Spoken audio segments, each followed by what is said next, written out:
This video is to address some of the Africa questions I get when traveling overseas. When people find out I'm from South Africa, some people ask some of the most stupidest questions you could ever imagine.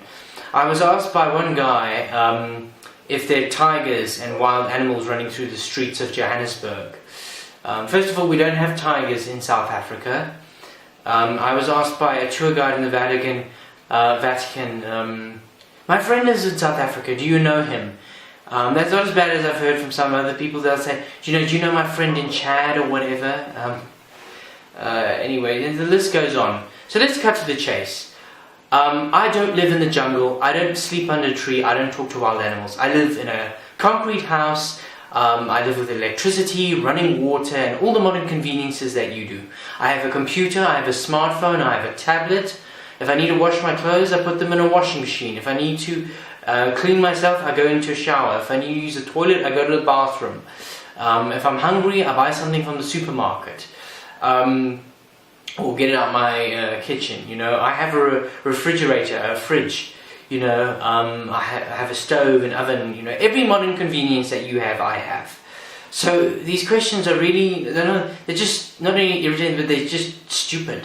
People would think, like there's no ATMs in South Africa, and they make out like you just swam there, like you didn't go to the airport and whatever else.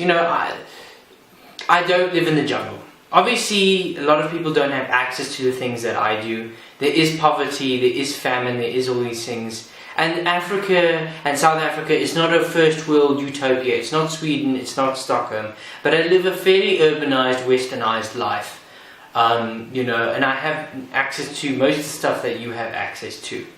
If I'm sick, I go to a doctor, I go to a private hospital, and that's because I have the money to. But, so again, I'm just reflecting on my personal experience, but most people here don't live in the jungle and don't, live in things. A lot of people live in urban areas and you don't see wild animals running around. It's like asking someone who lives in California if they see a grizzly bear, in their garden or running in the street. It's just the most stupidest questions. So yeah, I hope that addresses everyone's questions about South Africa and Africa as well. The other thing is many people also underestimate the size of how big Africa is.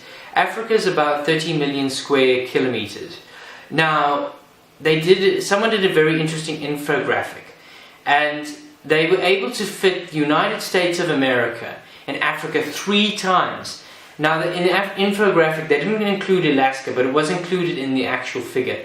You can fit the United States of America in Africa 3 times. If you can do that, how the hell am I going to know your friend who lives in Ghana or in the Democratic Republic of Congo or in Rwanda? It's just really stupid to ask people that. Africa is a really big place. I think there's 50 plus countries here.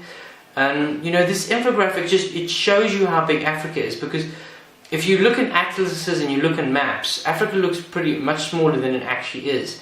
And this graphic just really illustrates so well how big Africa is. It's really big. I mean, what happens in Mauritania or in Morocco or in Egypt or Tunisia is a world away from what I experience. It's on the other side of the world practically for me. It has no bearing on my life. So yeah, I just hope that clears up everyone's misconceptions of Africa. And as well, stop just referring it to as Africa. If like Oprah Winfrey comes to South Africa to open a school, she came to South Africa, she didn't go to Africa.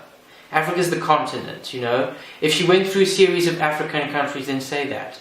It's just really silly. I don't know, but that's all I wanted to say, and I hope you like this video. I'm sorry about the rant, but it just gets into my skin sometimes, and I just had to let it out and maybe educate the world as to the living conditions I have or I live in. So yeah, anyway, thank you for watching and thank you for bearing my little rant, and goodbye.